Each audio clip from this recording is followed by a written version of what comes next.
Hello guys, let me introduce myself. My name is Dina Maulina Savitri, class 12 IPS 3, study in SMA 1 Lewi Damar. Assalamualaikum everybody. Apa yang kalian pikirkan tentang DKI Jakarta? Udah pasti kalian akan menyebutkan bahwa DKI Jakarta termasuk dari ibu kota Indonesia.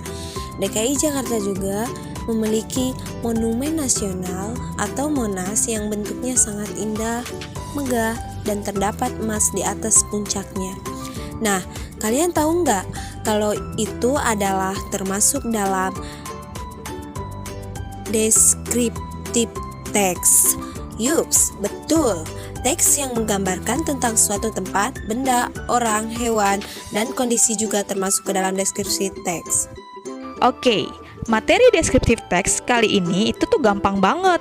Yang akan Miss Nanda jelaskan tentang pengertiannya, tujuan, struktur dari deskriptif teks. So, kalian harus simak ya. Check it out.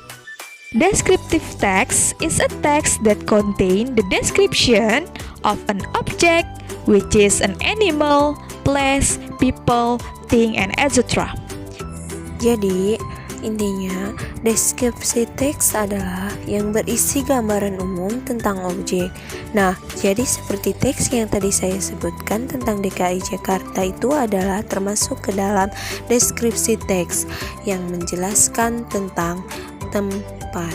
Nah, tujuan dari deskriptif teks adalah communicative purpose of descriptive text is to describe particular participant. Jadi, tujuannya adalah untuk mendeskripsikan atau menggambarkan suatu objek khusus. Generic structure of descriptive text. When writing descriptive text, there are some generic structure. Actually, not mandatory for our writing to be true. The arrangement is: first, identification contains about the introduction of a person, place, animal, or object will be described.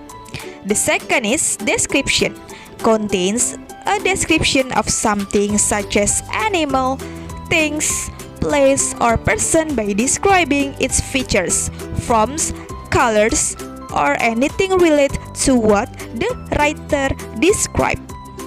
Jadi, ketika kita ingin membuat deskripsi teks itu mempunyai aturan tersendiri mengenai strukturnya.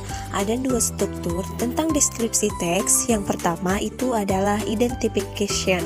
Bagian ini terletak pada paragraf pertama yang tujuannya untuk mengidentifikasi objek yang ingin deskripsikan. Identification itu berfungsi untuk memperkenalkan kepada pembaca tentang objek yang akan kita jelaskan sebelum kita memberitahu tentang mengenai objek tersebut pada paragraf selanjutnya. Nah, identification di sini itu berfungsi untuk memperkenalkan kepada para pembaca tentang objek yang akan kita jelaskan sebelum kita memberitahu tentang lebih rinci mengenai objek tersebut pada paragraf selanjutnya.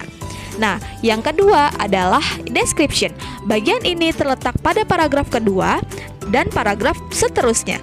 Berisi tentang sifat-sifat yang melekat pada sesuatu yang sudah kamu kenalkan kepada para pembaca di paragraf pertama. And the next is language feature of descriptive text. The first is specific participant, yaitu memiliki objek tertentu tidak bersifat umum dan unik. Jadi hanya ada satu ya. Misalnya, Tanjung City Bags, my house, Berober Tempo, my current, and the second is using adjective atau kata sifat untuk memperjelas noun dari kata benda tersebut. Misalnya, a beautiful beach, a handsome man, the famous place in Jepara, and etc. The third is using simple present tense. Pola kalimat yang digunakan adalah simple present tense karena menceritakan tentang fakta dari objek yang akan kita deskripsikan. And the last is action verb. Terdapat kata kerja yang menunjukkan sebuah kegiatan atau aktivitas yang bisa dilihat ya. Misalnya run, sleep, walk, cut, and etc.